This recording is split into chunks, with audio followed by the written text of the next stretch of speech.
창세기 12장 1절부터 4절까지 같이 한 목소리로 합독하겠습니다. 시작. 여호와께서 아브라함에게 이르시되 너는 너의 고향과 친척과 아버지의 집을 떠나 내가 내게 보여줄 땅으로 가라. 내가 너로 큰 민족을 이루고 내게 복을 주어 내 이름을 창대하게 하리니 너는 복이 될지라. 너를 축복하는 자에게는 내가 복을 내리고 너를 저주하는 자에게는 내가 저주하리니 땅의 모든 족속이 너로 말미암아 복을 얻을 것이라 하신지라. 이에 아브라함이 여호와의 말씀을 따라 갔고 롯도 그와 함께 갔으며 아브라함이 하란을 떠날 때에 75세였더라. 아멘. 오늘 본문 말씀으로 아브라함 새 인류로 부르심이란 제목으로 같이 말씀 나누겠습니다. 창세기 1장부터 11장까지를 원역사, 원시역사라고 이야기를 하고요. 12장부터 50장까지를 족장역사라고 합니다. 그래서 아브라함, 이삭, 야곱, 요셉. 사실은 야곱의 이야기까지예요. 요셉은 야곱의 약전에 등장하는 인물입니다. 그래서 보통 아브라함, 이삭, 야곱의 하나님이라고 하지 요셉은 끼워주지를 않죠. 어쨌든 12장부터 50장까지는 이 족장들의 역사고 1장부터 11장까지는 이 원시 역사라고 이야기를 합니다. 이 오경 전체에 사실은 이 창세기가 중요하고요. 창세기 1장에서 11장까지는 12장의 배경입니다. 사실은 지금까지 읽은 것이 아브라함을 부르신 배경에 대해서 설명을 하고 있는 거예요. 지금까지 읽은 부분들을 간단하게 요약을 하고 전체적인 그림을 오늘 가지는 시간을 가지고 그 다음에 다음 시간부터 이제 아브라함에 대해서 같이 좀 자세하게 살펴보겠습니다.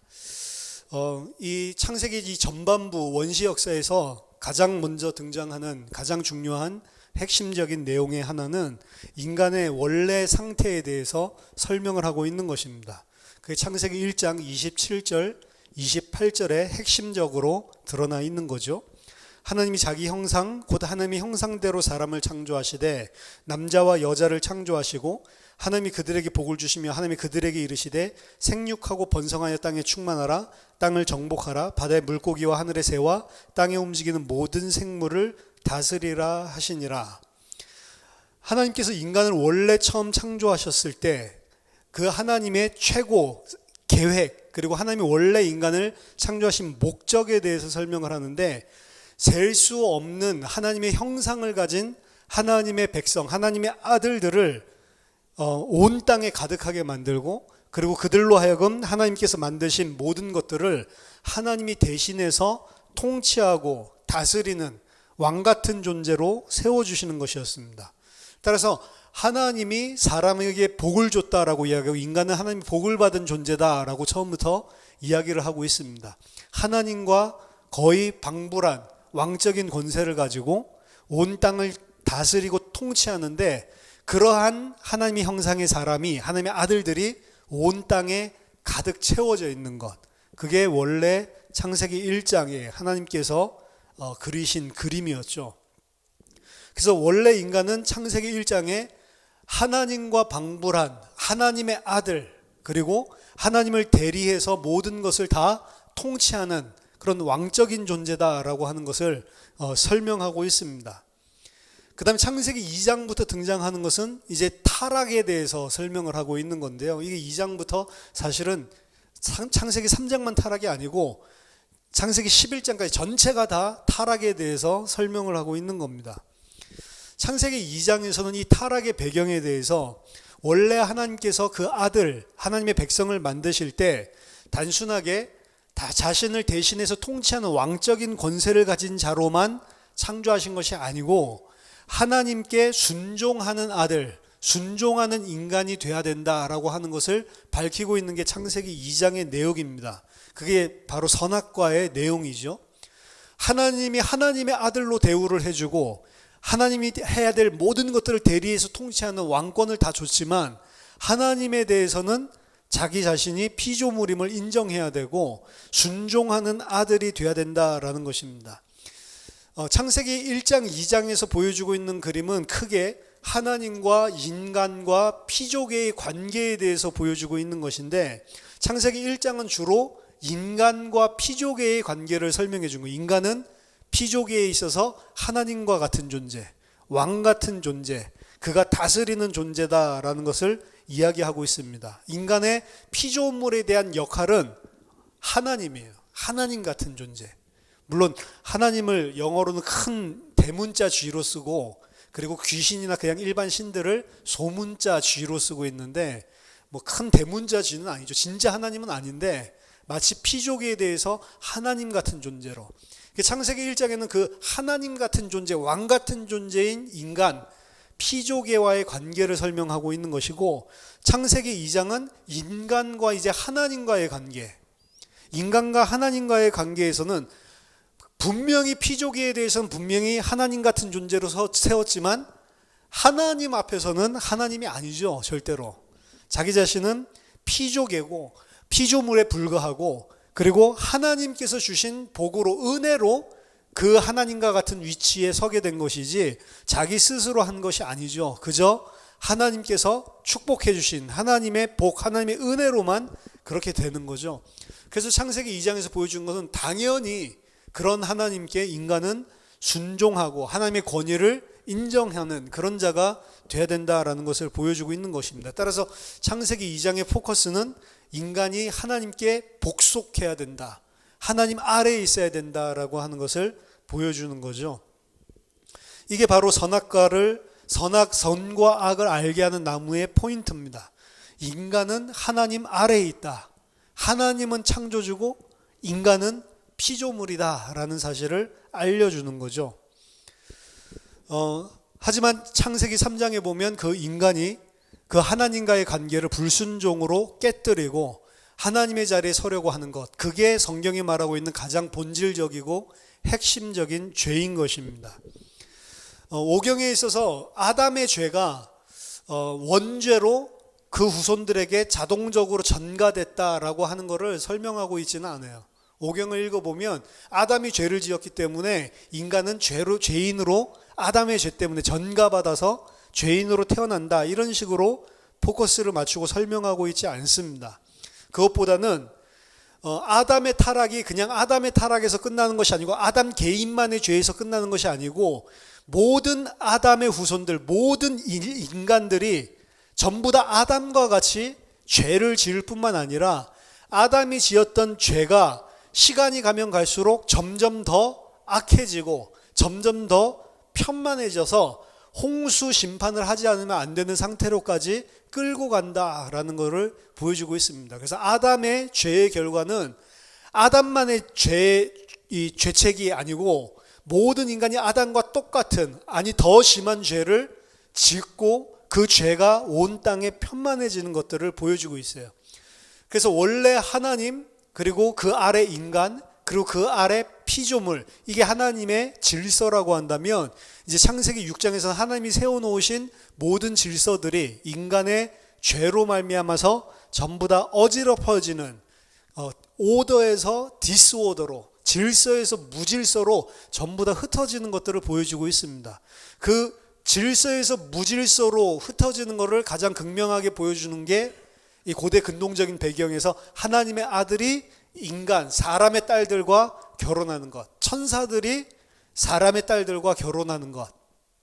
우리는 그렇게 해석을 안 했지만 고대 근동에서는 그렇게 다 읽었다고 이야기를 했죠. 그러니까 하나님이 세워놓으신 모든 이 질서가 전부 다 무너진 상태를 극명하게 보여주는 것입니다.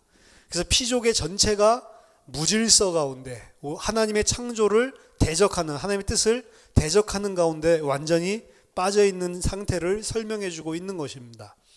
따라서 창세기만 봤을 때 아담의 죄의 전가가 문제가 아니고 완전히 죄악된 인간의 폭력과 그리고 무질서해진 세계, 그것이 인간이 가지고 있는 죄로 말미암아 나타난 결과라는 것이고, 하나님께서는 그 세상을 이렇게 표현하십니다. 창세기 6장 5절에 여호와께서 사람의 죄악이 세상에 가득함과 그의 마음으로 생각하는 모든 계획이 항상 악할 뿐임을 보시고, 굉장히 심각한 상태죠. 창세기 6장 11절에도 온 땅이 하나님 앞에 부패하여 포악함이 땅에 가득하다라고 이야기를 했고, 12절에 하나님이 보신즉 땅이 부패하였으니 이는 땅에서 모든 혈육 있는 자의 행위가 부패함이었더라. 이게 홍수 심판의 배경인 거죠.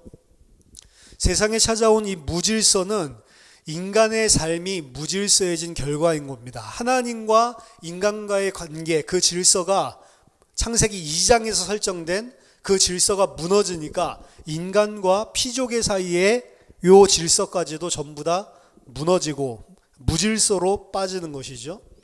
이게 바로 오경에서 말하고 있는 타락, 죄의 결과인 것입니다.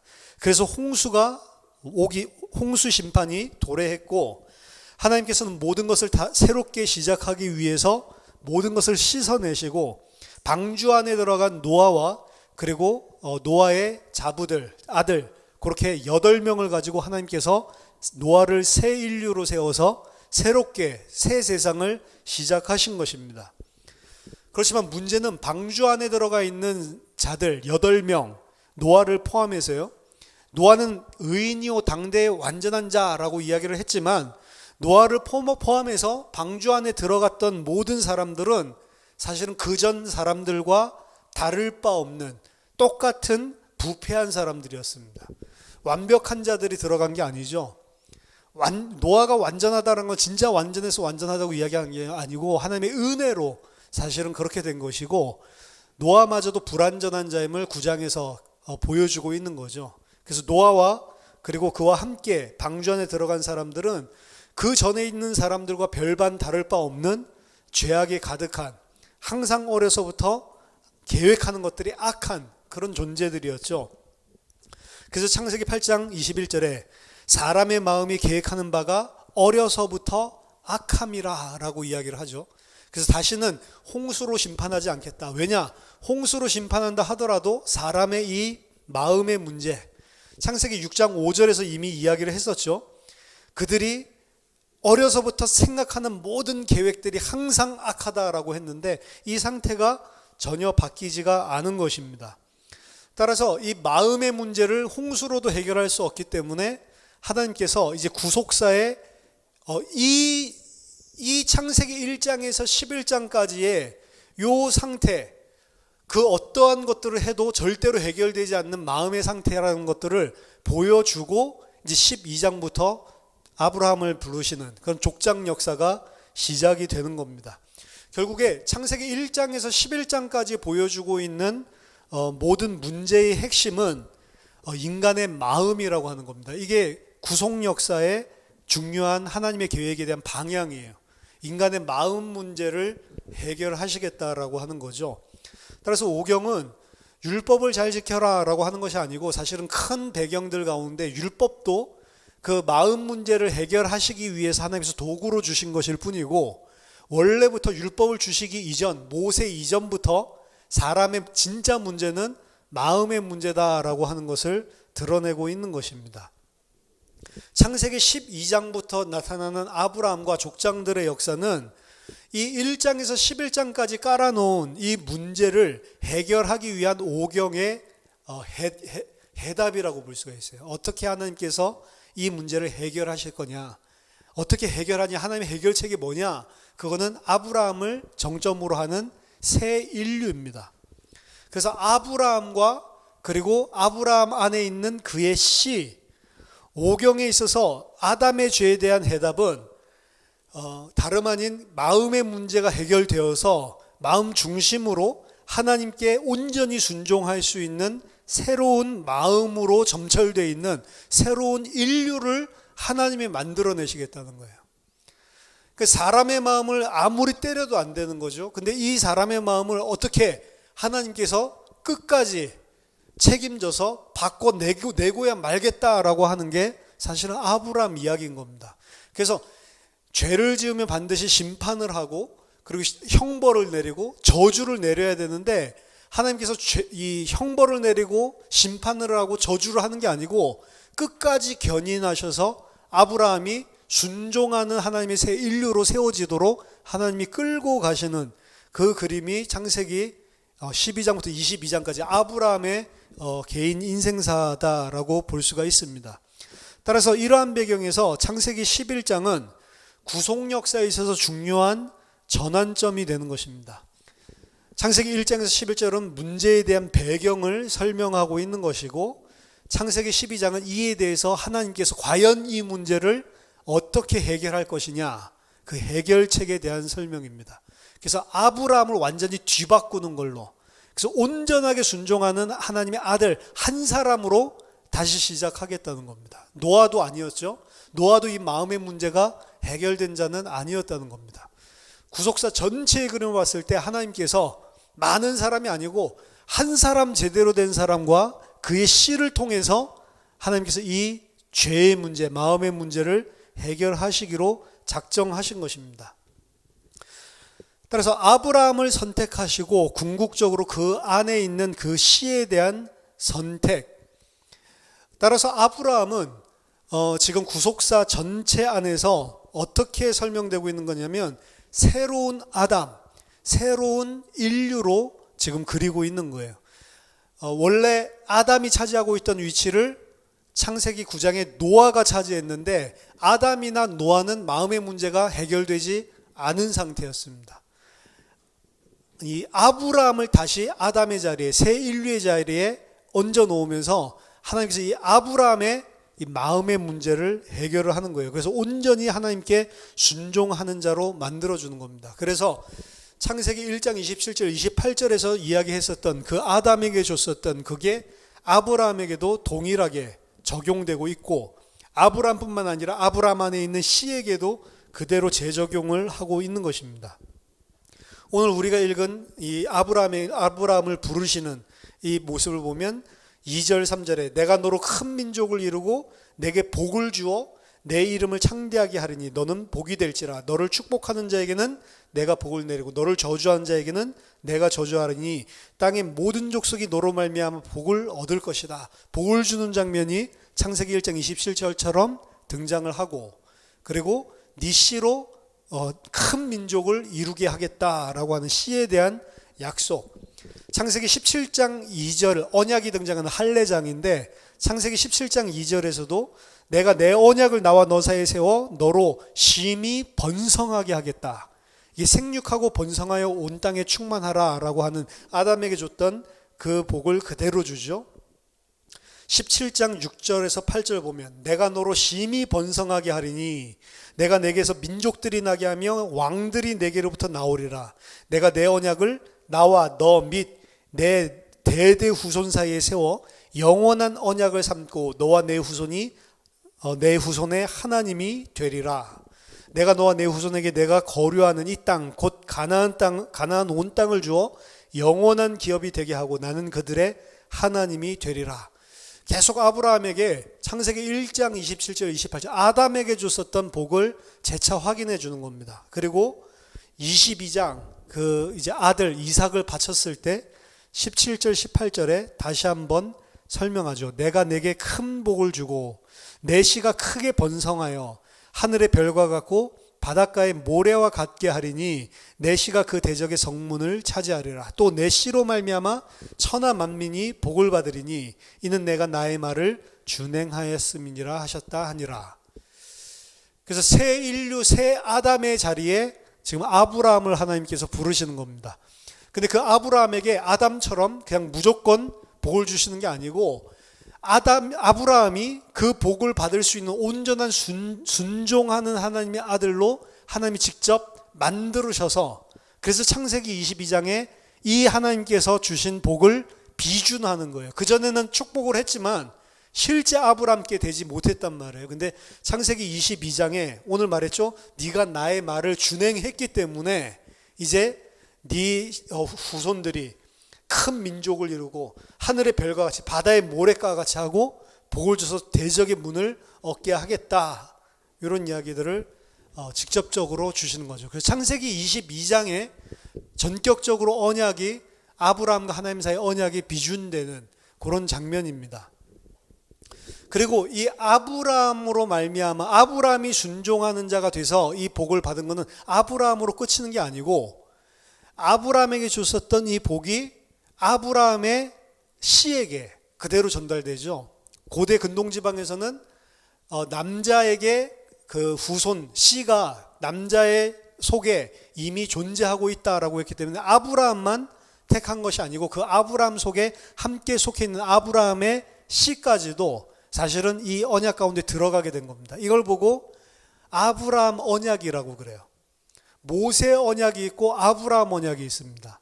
아브라함 언약이 먼저죠. 모세 언약은 바울의 표현에 의하면 430년 후에나 생긴 것이고 모세 언약이 있기 전에 아브라함의 언약이 있다라고 이야기를 하죠. 아브라함의 언약은 무슨 행위로 말미암아 된 것이 아니고 약속으로 말미암아 은혜로 말미암아 되어진 것이다라고 이야기를 하죠. 아니 준행을 했는데요. 아브라함이 준행을 한 게 아니라 하나님이 준행하도록 은혜를 주셔서 만들어 가지고 사실은 주신 거거든요. 그래서 아브라함이 잘했기 때문에가 아니고 잘할 수밖에 없는 자리로 끌고 가서 하나님께서 그걸 준 것입니다. 그게 아브라함 언약이에요. 근데 그 아브라함 언약은 모세 언약을 선행하고 있습니다. 그 말은 모세 언약은 무엇을 잘해야 하나님이 축복하고 잘하지 않으면 저주하는. 근데 아브라함 언약은 잘하고 못하고가 아니고 아브라함 안에 있는 씨는 무조건 하고 하나님과 언약 관계에 들어가는 거예요. 그래서 이스라엘 백성은 아무리 죄를 지고 아무리 패악한 짓을 해도 아브라함의 언약을 기억하고 하나님이 계속 찾아가시죠. 그래서 아브라함 언약이 모세 언약보다 훨씬 더 강한 것입니다. 사실은 아브라함 안에 있는 씨들은 하나님이 절대로 버리지를 않으세요. 그리고 아브라함의 자손이라는 그 이유 하나, 아브라함의 씨라는 그 이유 하나 때문에 하나님께서 그 자손들에게도 똑같은 아브라함과 똑같은 새 인류의 위치를 허락하시는 겁니다. 그 아브라함의 그 약속받은 씨, 첫 번째 씨가 이삭이죠. 그래서 이삭에게도 창세기 26장 3절 4절에 이 땅에 위하면 내가 너와 함께 있어 내게 복을 주고 내가 이 모든 땅을 너와 내 자손에게 주리라. 내가 네 아비 아브라함에게 맹세한 것을 이루어 네 자손을 하늘의 별과 같이 번성케 하며 이 모든 땅을 내 자손에게 주리니 내 자손을 인하여 천하 만민이 복을 받으리라. 아담 언어죠. 창세기 1장 27절 28절. 그리고 야곱에게도 그대로 창세기 35장 11절 12절에 그에게 이르되 나는 전능한 하나님이라 생육하며 번성하라. 국민과 많은 국민이 내게서 나고 왕들이 내 허리에서 나오리라. 내가 아브라함과 이삭에게 준 땅을 내게 주고 내가 내 자손에게도 그 땅을 주리라. 아브라함에게 줬더니 씨와 그리고 땅에 대한 언약을 이삭에게 그대로 반복을 하고 그리고 야곱에게도 그대로 반복을 하죠. 사실은 창세기 1장에 씨에 대한 생육하고 번성하여 땅에 충만하라. 씨에 대한 생명에 대한 후손에 대한 언약만 줬을 뿐만 아니라 땅을 정복하라라고 하는 게 나오죠. 땅에 대한 것, 씨에 대한 것, 땅에 대한 게 동시에 등장을 하는데 아브라함과 이삭과 야곱에게 동일한 이 아담에게 줬었던 그 축복 그리고 아담에게 줬었던 그 새 인류의 위치를 이제 아브라함의 자손들, 아브라함의 씨들이 차지하게 되는 겁니다. 그리고 야곱이 이스라엘로 바뀌면서 이스라엘의 12지파, 12아들들이 이제 하나님의 백성이 되는 거죠. 그래서 야곱까지 아브라함, 이삭, 야곱까지 내려갔었던 게 이제 야곱 아들 12명, 12지파인 이제 이스라엘 족속에게로 이제 이 복이 내려가는 겁니다. 창세기 47장 27절에 이스라엘 족속이 애굽 고센 땅에 거하며 거기서 산업을 얻고 생육하며 번성하였더라. 그냥 이스라엘이 그냥 생육하고 번성한 게 아니고 지금 이런 배경 아래서 생육하고 번성이라는 단어가 등장을 하는 거고요. 창세기 48장 3절 4절 보면 요셉에게 이르되 이전에 가나안 땅 루스에서 전능한 하나님이 내게 나타나 복을 허락하여 내게 이르시되 야곱이 말하는 겁니다. 내가 너로 생육하게 하며 번성하게 하여 내게서 많은 백성이 나게 하고 내가 이 땅을 내 후손이 되어 후손에게 주어 영원한 기업이 되게 하리라 하셨느니라. 그래서 이스라엘 백성은 축복을 받을 수밖에 없는 거죠. 출애굽기 1장 7절에 보니까 이스라엘 자손은 생육이 중다하고 번식하고 창성하고 심히 강대하여 온 땅에 가득하게 되었더라. 그대로 아담의 자리를 이스라엘이 차지를 하고 있는 겁니다. 출애굽기 32장 13절에 보면 이스라엘에게 이야기합니다. 모세가 주의 종 아브라함과 이삭과 이스라엘을 기억하소서. 지금 32장은 이스라엘이 황금 송아지 만들고 하나님을 반역했을 때거든요. 그때 이제 이 아브라함 언약을 붙잡고 모세가 하나님께 기도하고 있는 겁니다. 주의 종 아브라함과 이삭과 이스라엘을 기억하소서. 주께서 주를 가르쳐 그들에게 맹세하여 이르기를 내가 너희 자손을 하늘의 별처럼 많게 하고 나의 허락한 이 온 땅을 너희의 자손에게 주어 영원한 기업이 되게 하리라 하셨나이다. 하나님의 언약을 상기시키는 거죠. 자, 이스라엘에 대한 이러한 약속들은 레위기, 신명기에도 계속해서 반복돼서 등장을 하고 있는 거예요. 계속해서 이야기를 하고 있는 거죠. 자, 아담 첫 인류에게 주어진 축복이 이제는 새 인류인 아브라함과 그의 씨 이삭, 야곱 그리고 이스라엘에게 주어진 것들을 보여주고 있습니다. 이게 구약 전체의 이스라엘의 이야기를 하는 배경이에요. 사실은 이스라엘이라고 하는 국가 이야기를 하고 있는 게 아니고 이 하나님의 약속과 언약, 아브라함의 씨에 대한 이야기를 계속하고 있는 게 구약 이야기인 것입니다. 따라서 구약 성경에 등장하고 있는 이 각 개인 인물들의 이야기나 그리고 이스라엘 백성들의 이야기는 어떤 우리의 사람들에 대한 그 이야기를 통해서 우리에게 앞으로 너희들이 신앙생활을 이렇게 해야 된다, 이런 개인적인 삶을 적용하는 윤리적인 패턴을 설명해 주고 있는 게 아니라는 거예요. 구약 전체는 그거보다 더 큰 틀, 구속 역사를 설명해 주고 있는 것입니다. 사실은 아브라함과 그 이스라엘은 새 인류의 위치를 차지하고 있는 것이고 그 새 인류를 하나님은 복을 줄 수밖에 없는데 새 인류는 뭐냐면 새 마음을 가진 자라고 했어요. 온전히 순종하는 자죠. 근데 아브라함 포함해서 더더군다나 이스라엘의 모습을 보면 과연 순종하는 새 마음을 가진 아들들이었나라는 것들을 다시 보게 만들어주는 겁니다. 결국에 아브라함도 그리고 이스라엘 족속도 이스라엘 모든 민족들이 하나님께 여전히 새 마음을 가지고 순종하고 섬기는 아들의 모습이 아니다라고 하는 걸로 사실은 끝맺게 되는 게 구약 성경이란 말이에요.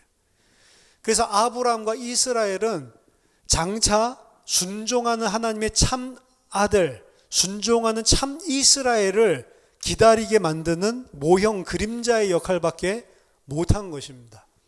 그래서 신약에 들어오면 그 아브라함의 씨 가운데 온전하게 순종하는 한 사람 통해서 다시 새롭게 시작하는 이야기가 사실은 신약 성경 이야기예요. 그게 예수 그리스도죠.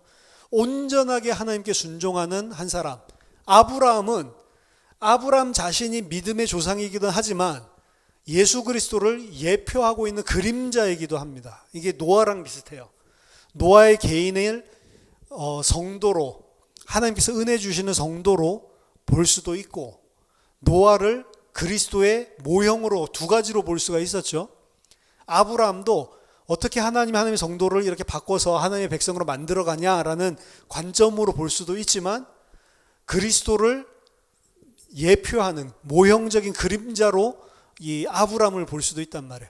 아브라함 안에 속한 씨 이스라엘을 전부 다 하나님의 백성으로 축복하는 것처럼 예수 그리스도 안에 속한 자들을 전부 다 예수 그리스도에게 주는 그 아들의 복으로, 순종하는 자에게 주는 복으로 그대로 축복해 주는, 어떻게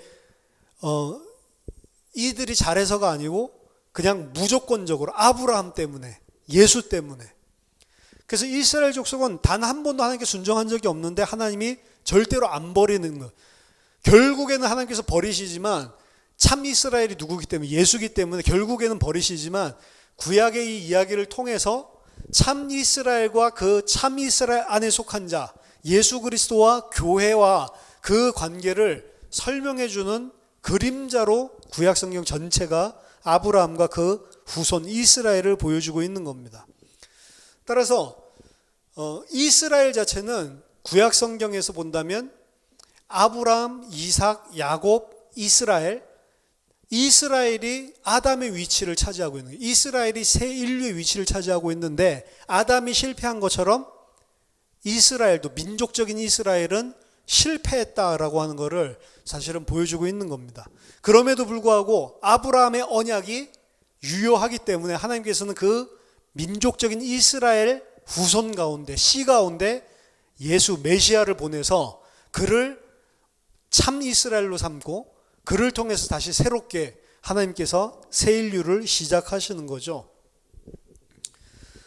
따라서 구약에서의 목표는 하나님의 목표는 이스라엘을 아담의 자리에 대체시키고 그 이스라엘을 새 인류로 만드는 게 하나님의 목적이었어요. 그렇기 때문에 계속해서 이스라엘을 경책하고 계속해서 꾸짖고 하나님께서 계속해서 형벌까지 징계까지 내려가면서 바꾸려고 하는데 안 바뀐단 말이에요. 결국에는 안 바뀌고 이스라엘은 하나님의 징계로 끝을 맺게 되는 게 구약이고요.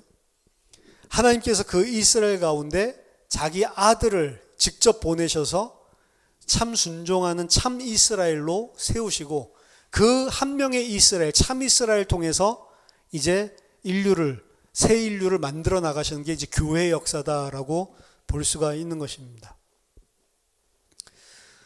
구약 성경에서 이방인의 위치는 그래서 사실은 이 아브라함의 씨와 상관이 없는 거예요.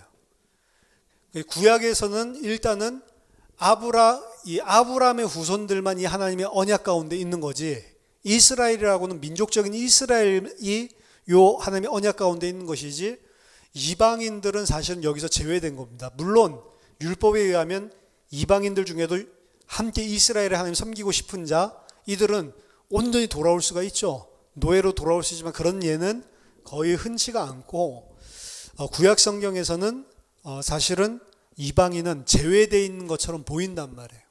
그래서 이스라엘이 선택받은 민족이다, 선민사상 가지고 사실은 잘못 오해를 했죠. 오경은 이에 대해서 모호하게 이야기를 하고 있지만 아브라함을 처음 부르실 때, 그리고 아브라함과 그의 씨를 선택할 때를 보면 사실은 모든 민족을 축복하기 위한 수단으로 그들을 민족적으로 선택했을 뿐이지 모든 민족들을 배제한 거 아니죠. 그래서 너로 말미암아 모든 민족이 복을 받게 된다라고 이야기를 하잖아요. 그래서 이스라엘만 택한 것이 아니고 이스라엘, 육신적인 이스라엘 밖에 있는 자들도 복을 받게 하기 위해서 이스라엘을 먼저 택하셨다라고 하는 것을 분명하게 구약에서도 보여주고 있습니다. 오늘 창세기 12장에 나와 있는 요 하나님께서 아브라함에게 주신 명령이 두 가지가 나오는데, 첫 번째는 내가 내게 보여줄 땅으로 가라라고 하는 명령, 요 한 가지가 등장을 하고요. 그 다음에 너는 복이 될지라, 복이 되어라 라고 하는 요 두 개의 이 명령어가 등장을 하죠.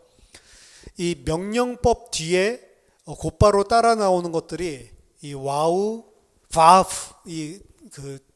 바브 코호러티브라고 하는데, 바브라는 요 엔드 우리 영어로 하면 그리고 이런 접속사인데 벗도 되고, 이 바브라는 게 나오고 그 다음에 코호러티브라고 하는데 요거는 권고형, 청원형, 뭐라고 하는지 모르겠어요 잘.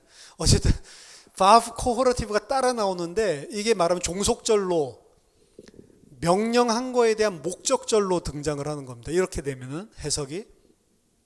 그래서 사실은 이렇게 되는 거예요. 내가 네게 보여줄 땅으로 가라. 왜냐하면 내가 너로 큰 민족을 이루고 내게 복을 주어 네 이름을 창대하게 할 수 있도록, 이렇게 되는 거예요. 문장 자체가. 명령법 다음에 그 목적이 등장을 하는 겁니다. 너는 본토 친척 네 아비 집을 떠나 내가 네게 지시할 땅으로 가라. 왜냐? 그래야 내가 너로 큰 민족을 이루고 내게 복을 주어 내 이름을 창대케 할 수 있기 때문에 이렇게 되는 거예요. 그러니까 명령어가 먼저 수반이 돼 있고 그 명령에 순종했을 때 종속절로 하나님이 축복해 준다는 거죠. 그러니까 떠나지 않으면 못 한다는 거죠. 그래서 명령어가 수반된 거예요.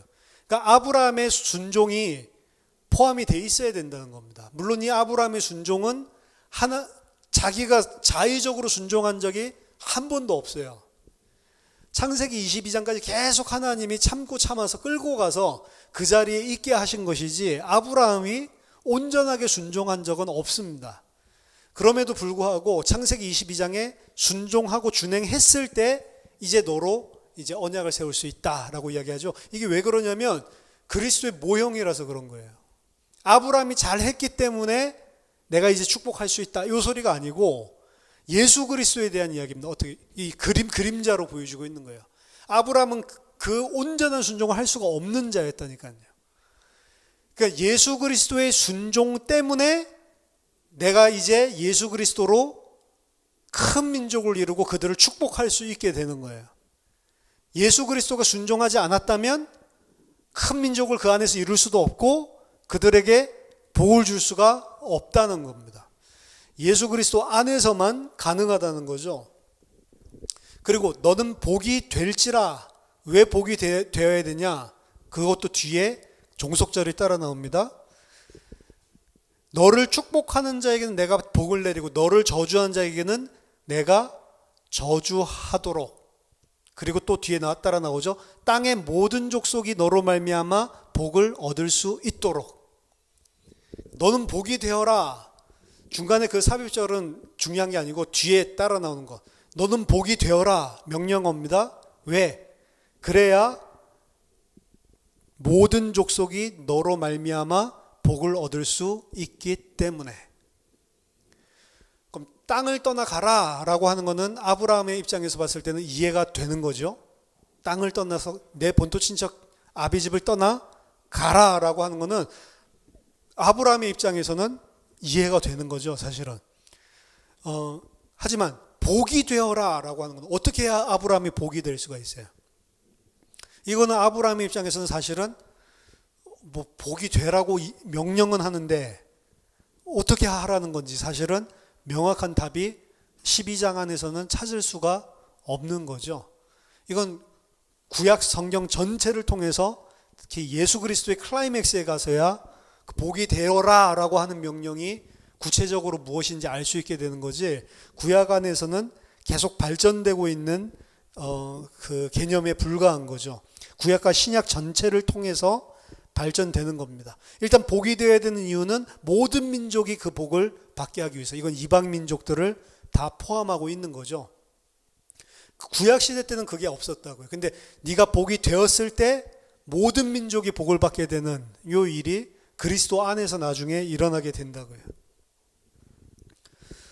어쨌든 간에 아브라함이 축복을 받는 목적은 그를 통해 모든 나라, 모든 민족들이 복을 받게 하기 위해서라고 이야기를 하고 있습니다. 그래서 아브라함은 창세기 12장에서 두 가지 명령을 받은 거예요. 본토 친척 아비집을 떠나 내가 네게 지시할 땅으로 가라 라고 하는 것. 그 다음에 너는 복이 되어라.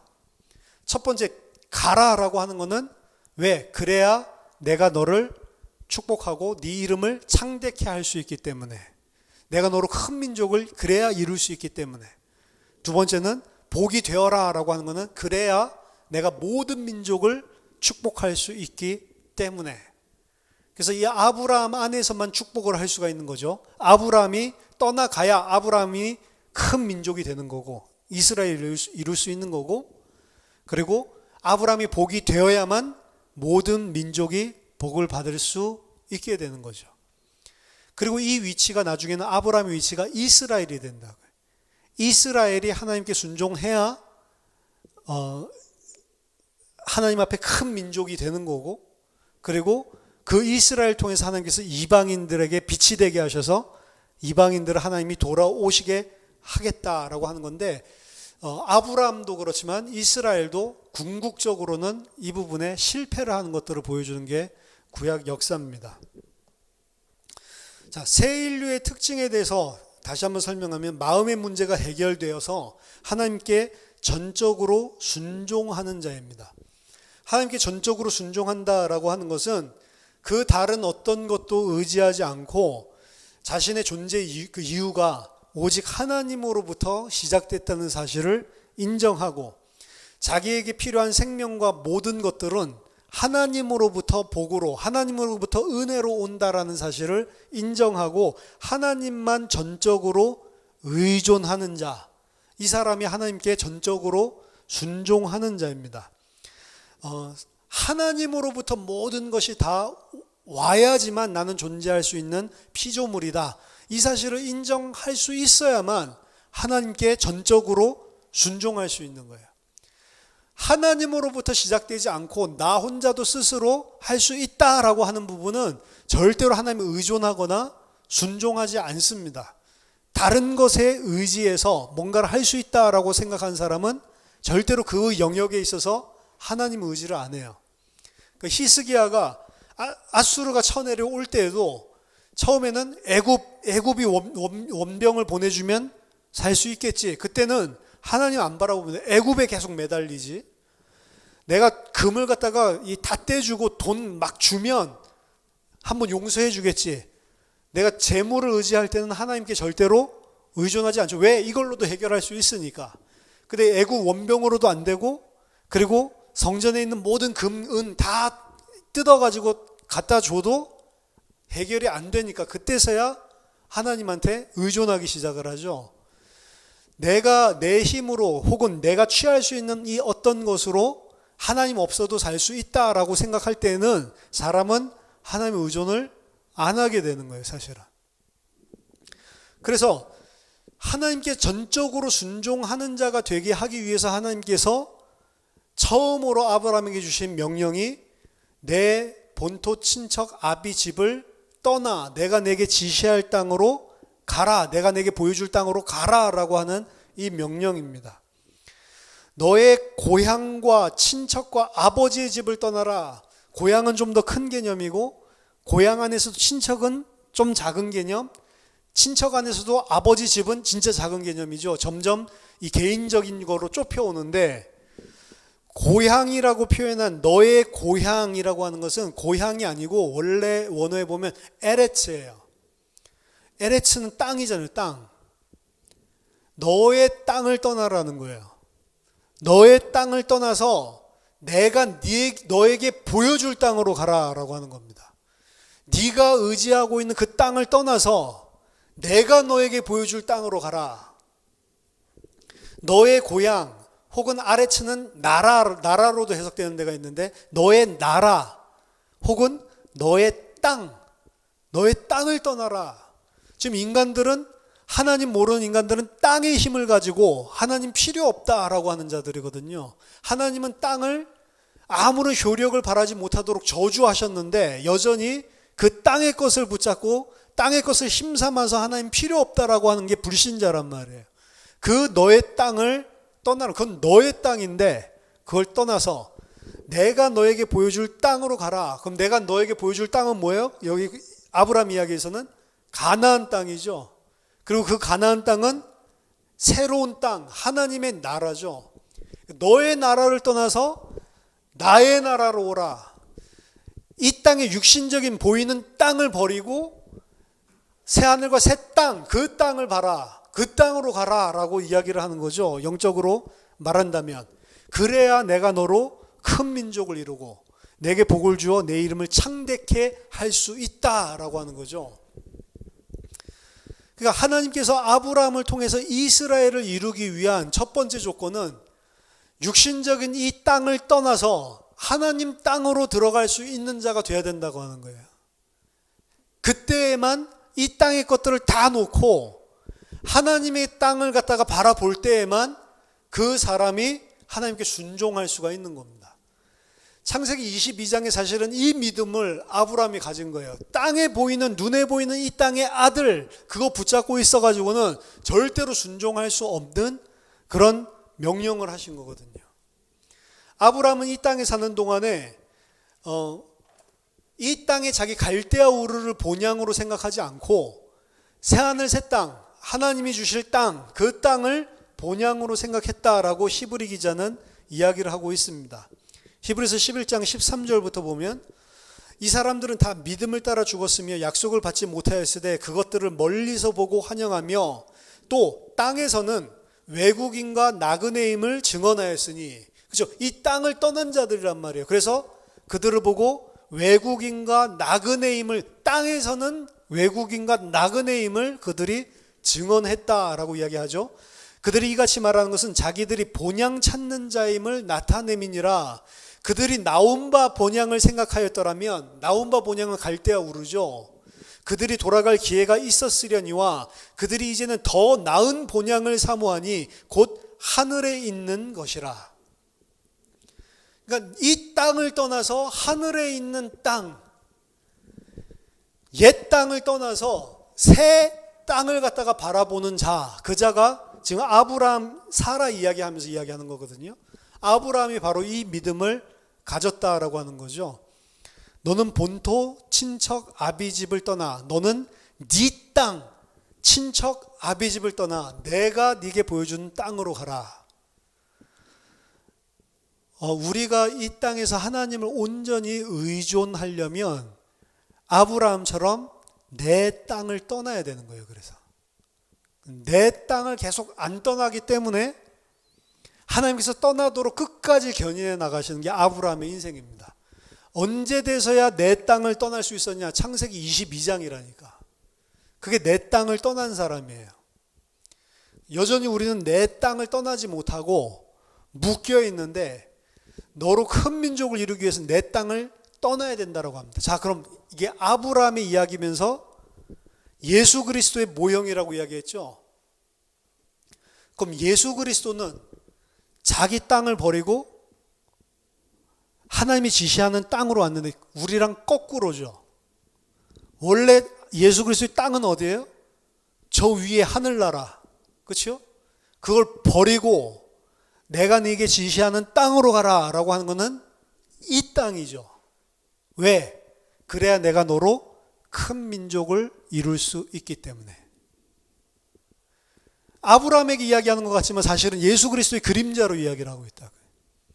예수 그리스도가 그 하늘에 자기의 땅을 버리고 이 땅에 와서 그로 말미 이 버리고 하나님께 순종해서 하나님께 지시한 땅으로 가셔서 큰 민족을 이루는 이야기가 사실 신약 성경에 예수 그리스도의 공생애란 말이에요.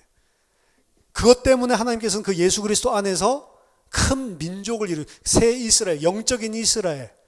그 영적인 이스라엘은 민족적인 이제 개념이 없어지죠. 모든 민족이 복을 받게 하는 거죠. 너는 복이 되어라. 그럼 예수님에게도 너는 복이 되어라 라고 이야기를 했는데, 예수님이 그 땅을 버리고 이 땅에 와서 복이 된 그 모습은 어떤 모습이었어요? 복된 모습이었어요? 아니죠. 이 땅에서 완전히 저주받은 인생같이 된 거죠. 그렇죠? 이 땅에서는 완전히 짓밟히는 그런 인생이 되고, 그걸 보고 복이라고 하는 거예요. 복을 받는다라고 하는 것은 우리가 생각하는 육신적인 이 땅의 거를 얻는 게 복이 아니고, 하나님이 계획하신, 작정하신 것들이 그대로 나타나고 이루어지는 것을 보고 복이라고 하는 겁니다. 내가 참 복되다라고 하는 거는 이 땅의 기준으로, 내 땅의 기준으로 생각을 하는 게 아니고 하나님의 기준에 하나님께서 작정하시고 계획하신 것이 그대로 순전하게 드러나는 상태, 그 상태가 복된 거예요, 사실은.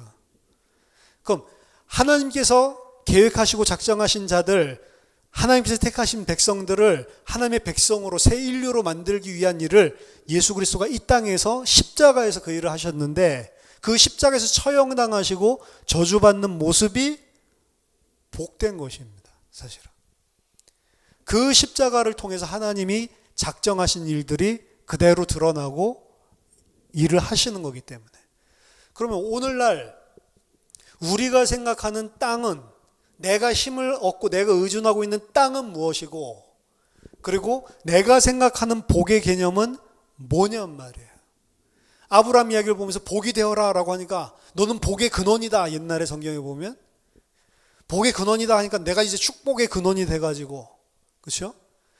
나도 큰 복을 받고 이 복이 나를 통해서 흘러나가서 모든 사람들도 복을 받고, 그 복을 생각했을 때의 이미지에 있는 복이 이 땅에 속한 복이에요? 아니면 새하늘에 속한, 이 땅에 속한 걸로 계속 우리는 착각을 한단 말이에요.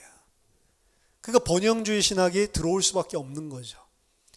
이 땅에서 다 그지같이 살라 그 말이 아니라 하나님이 작정하신 것들이 나에게 드러나는 게 복이라니까요. 그럼 하나님은 우리를 어떻게 하냐? 이 땅을 버리고 저 땅으로 가도록 하나님께서 계속 우리를 인도하신다니까요.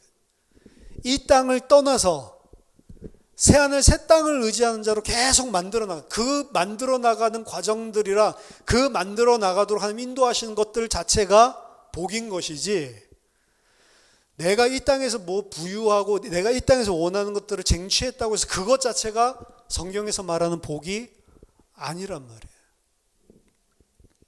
우리는 계속 하나님의 창조 질서, 하나님께서 만들어 놓으신 피조물과 그리고 창조주와의 간극을 깨트리고 내가 창조주의 자리에 서서 내가 판단하고 내가 생각하는 그 모든 것들은 다 내 땅에 속한 것, 그 기준으로 하는 것들을 중심으로 살아가려고 하고 있습니다. 근데 아브라함에게 이야기를 하시고 예수 그리스도에게 이야기하시는 그것 자체를 버리라고 하는, 그리고 온전하게 예수 그리스도께서 순종하셔서 그 일을 이루셨습니다. 이제 그 안에, 예수 그리스도 안에 있는 자들을 하나님께서는 큰 민족을 이루어서 그들을 하나하나 세밀하게 간섭해서 예수 그리스도와 같은 자로 살아가게 하세요. 사실은 아브라함의 그림도 사실은 똑같은 그림입니다. 부르시는 것에서 끝난 게 아니고 부르셔도 안 나오면 또 부르고, 그리고 나왔는데도 불구하고 여전히 그 땅에 묶여 있는 것들, 본토 친척 아비집 떠나라고 하는데 그대로 다 가지고 있죠. 그것들을 하나하나 끝까지 다 뜯어내는 거예요.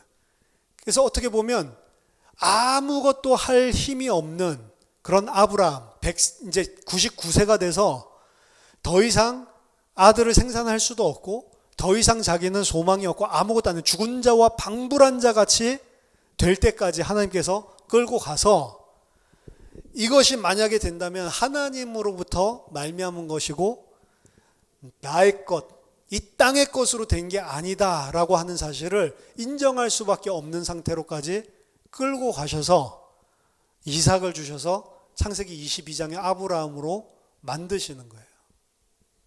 그 전에 깨달으면 얼마나 좋을까요? 그렇죠. 창세기 12장에서부터 그거 깨달으면 얼마나 좋아요. 그 롯도 안 데려 나왔을 거고, 그렇죠? 근데 그렇게 안 된단 말이에요. 아브라함 이야기할 필요가 없습니다. 이게 우리 이야기입니다. 미리 알았으면 얼마나 좋아요, 그렇죠? 그럼 굳이 하나님께서 무슨 억한 심정 같도록 만들지 않아도 되는데, 계속 우리는 못 깨달으니까, 계속 이 땅의 것을 못 떠나고 있으니까, 그러니까 하나님이 계속 우리를 견인해 가시는 거죠. 그래서 내 힘으로 아무것도 할 수가 없구나라는 사실을 두 손 두 발을 다 들게 만드는 거죠. 하나님께서 다 하시는 거구나 인정할 수밖에 없도록 만들어 주시는 거죠. 그 상태가 축복받은, 하나님의 복을 받은 상태란 말이에요. 근데 우리는 피조물이면서 그 복받은 상태보다는 여전히 이 땅의 것을 가지고 다른 힘을 가지고 의존해서 그 다른 힘이 나에게 강하게 있는 그것이 하나님의 복인 줄 착각하고 살고 있습니다. 진짜 복받은 자는 땅의 것을 많이 가지고 있어도 그거를 의존하지 않겠죠. 그것 자체가 하나님으로부터 온 것이지 그것 자체가 내 힘과 생명이 아니라는 사실을 분명히 알겠죠. 다 그렇게 알면은 그래도 이 땅의 것 줘가면서 그렇게 할 건데, 이 땅의 것 주면 전부 다 그렇게 못 깨닫고 그게 힘인 줄 알고 붙잡고 있으니까, 그러니까 하나님이 그거를 하나 둘씩 상실하게 만들면서 우리를 점점 하나님의 백성으로 만들어 나가는 거예요.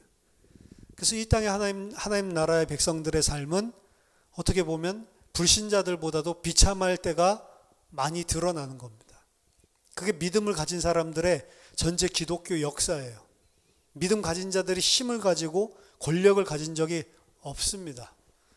믿음 가진 자들은 오히려 짓밟혔고 핍박당했고, 심지어 교회 안에서도 바른 믿음 가진 자들은 배척을 당했고, 교회 안에 힘을 가지고 세상을 장악할 때의 교회의 모습은 교회가 아니라 완전히 타락한 부패한 종교에 지나지 않았고, 계속 이런 것들이 반복되어 오는 거예요. 근데 왜 오늘날에는 교회라고 하는데 안 그렇게 생각을 하냐고요.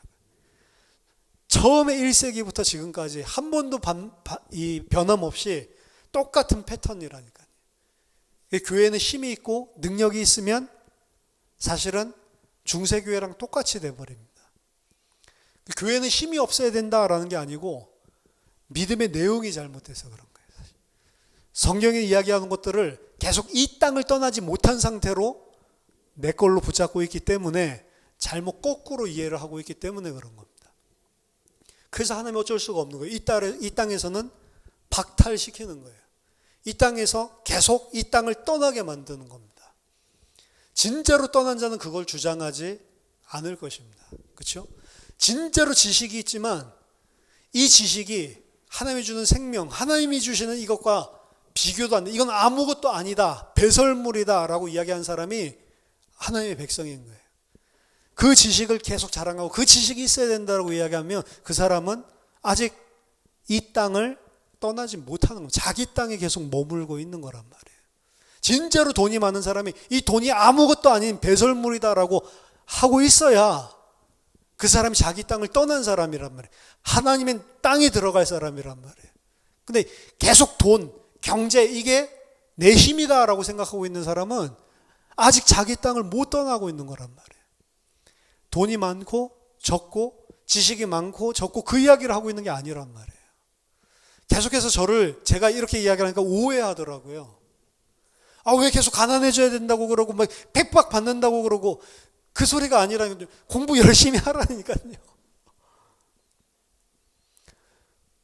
공부 열심히 하는데 그것과 이것과는 완전 다른 이야기라니까요. 그 이해가 그렇게 어려운가 봐요. 워낙 이 땅에 체질이 돼서 그거 깨트려야 된다니까요. 그렇죠? 가장 위대한 지식을 가지고 가장 많은 부를 축적해도 그거는 아무것도 아니라고 할 수 있어야 돼요. 실제로 이거 가지고 하나님의 일을 한다는 생각이 조금이라도 있으면 절대로 안 된다니까. 근데 사람들은 계속 이게 힘이고 이거 가지고 하나님의 일을 하고 이게 하나님의 영광인 줄 안단 말이에요. 그렇죠? 이 너무 쉬운 말인데 이게 왜 이렇게 이해가 안 되는지. 그래서 아브라함을 갈대우르에서 끄집어낸 겁니다. 얼마나 갈대우르가 잘 사는 땅이에요. 메소포타미아 문명. 그 고대 바빌로니안 문명 얼마나 잘 사는데요. 그때 당시에 영수증도 다 주고받고 수세식 화장실까지 다 있었는데 거기서 끄집어낸단 말이에요. 하나님이. 왜? 그냥 그 땅에서 하면 좋은데. 그렇죠? 네 땅을 떠나라. 네 본토를 떠나라. 네가 태어난 그 땅, 네가 속해 있는 그 땅, 거기를 떠나서 내가 너에게 보여줄 땅으로 가라. 그래야 내가 너로 큰 민족을 이룰 수 있다. 아브라함에게 그리고 예수 그리스도께 주신 명령이고 예수 그리스도 안에 있는 부르심을 받은 우리에게 또다시 하나님의 백성으로 명령하시는 거예요. 네 땅을 떠나서 내가 네게 지시할 땅으로 가라. 여러분들이 반드시 하나님의 백성은 그 말씀에 순종하고 준행하도록 하나님이 끌고 가십니다. 내 땅을 떠나서 하나님께서 지시할 땅으로 가는 참된 믿음의 사람들로 세워지게 되길 예수 이름으로 축원합니다. 하나님 아버지 은혜를 감사드립니다. 여전히 이 땅을 힘삼고 이 땅을 의존해서 하나님의 백성임에도 불구하고 하나님을 모르는 자처럼 하나님을 대적하는 자처럼 살고 있는 저희들에게 하나님 아브라함에게 역사하셨던 것처럼 저희들에게도 성령으로 역사하시고 견인하셔서 하나님 이 땅의 것들을 다 놓고 온전히 하나님께서 지시할 땅으로만 가는 이 땅의 나그네요. 오직 우리의 본향은 하나님 저 하늘에 있다는 사실을 알고 하나님의 백성으로 살아가는 믿음의 사람들이 될 수 있도록 하나님 우리에게 은혜를 허락해 주시옵소서. 우리 힘으로 할 수 없기 때문에 깨닫게 해주시고 믿게 해주시고 순종할 수 있는 하나님 은혜를 주셔서 하나님 마침내 아브라함이 창세기 22장에 이 언약 속으로 들어간 것처럼 저희들도 믿음의 사람으로 온전히 언약 속으로 들어갈 수 있도록 하나님 저희들의 마음과 생각을 바꿔주시고 성령으로 우리를 하나님 변화시켜 주시옵소서. 예수 그리스도 이름으로 기도하옵나이다. 아멘.